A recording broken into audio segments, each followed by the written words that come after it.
Salut à tous, aujourd'hui on plonge dans le test complet d'une véritable légende du VTT, le Santa Cruz Hightower.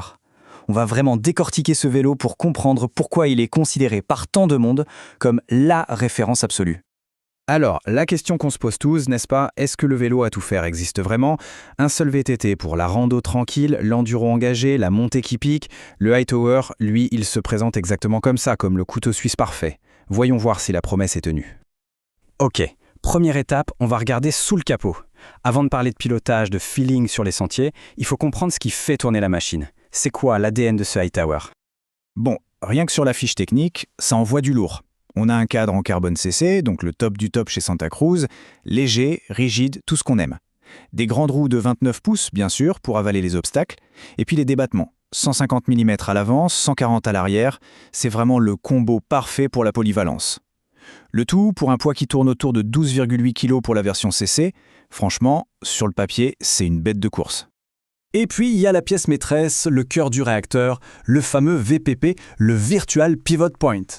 Alors non, ce n'est pas juste un autocollant sur le cadre, c'est la technologie de Santa Cruz.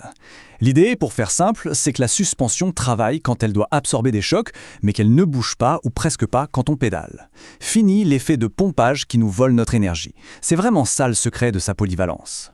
La géométrie, c'est un peu la personnalité du vélo. Et là, c'est super intéressant. On a un angle de direction de 66 degrés. Ça veut dire quoi?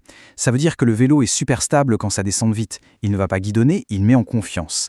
Et à l'opposé, on a un tube de selle très droit, à 75,5 degrés. Ça, c'est le secret pour grimper efficacement, parce que ça nous positionne parfaitement au-dessus du pédalier.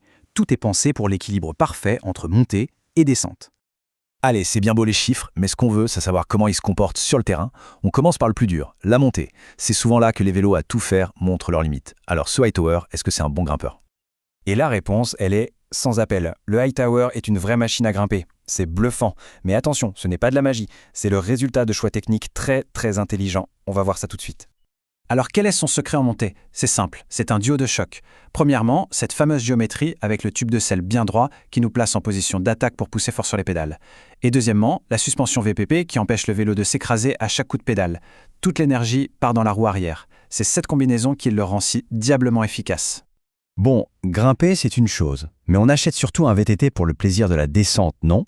C'est là que le Hightower est attendu au tournant. Est-ce qu'il sait s'amuser quand la pente s'enverse? Et là, c'est la grosse surprise. Le Hightower, en descente, il se comporte presque comme un vélo d'enduro. Il est ultra sécurisant, il gomme le terrain et on a l'impression d'avoir plus que 140 mm de débattement à l'arrière. Il brouille complètement les pistes entre les catégories trail et enduro.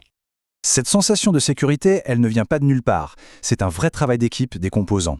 On a la fourche Fox 36, une référence absolue qui absorbe tout sur son passage. L'angle de direction ouvert qui maintient le vélo en ligne, des freins Shimano XT à 4 pistons qui stoppent net, peu importe les conditions, et bien sûr des pneus Maxxis qui collent littéralement au sentier.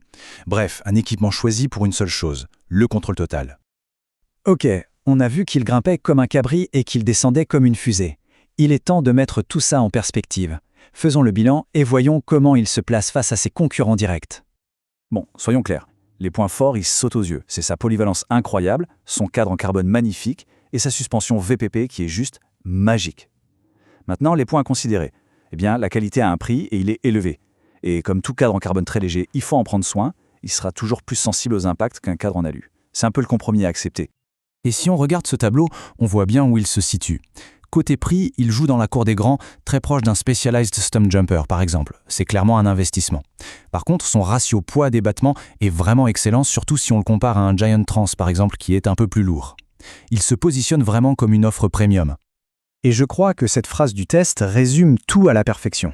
Le Santa Cruz Hightower, ce n'est pas juste un bon vélo de plus sur le marché. Non, il confirme vraiment sa place de benchmark, de référence absolue dans la catégorie des vélos polyvalents. C'est celui que tout le monde regarde, celui auquel tout le monde se compare.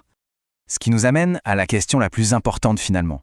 Ok, le Hightower est une référence, on l'a bien compris. Mais est-ce que ça en fait le vélo parfait pour tout le monde? Pour chaque style de pilotage, pour chaque région et surtout pour chaque portefeuille? C'est là que la réflexion commence. Parce qu'à la fin de la journée, le meilleur vélo, ça reste celui qui est le mieux adapté à sa propre pratique, à ses propres envies.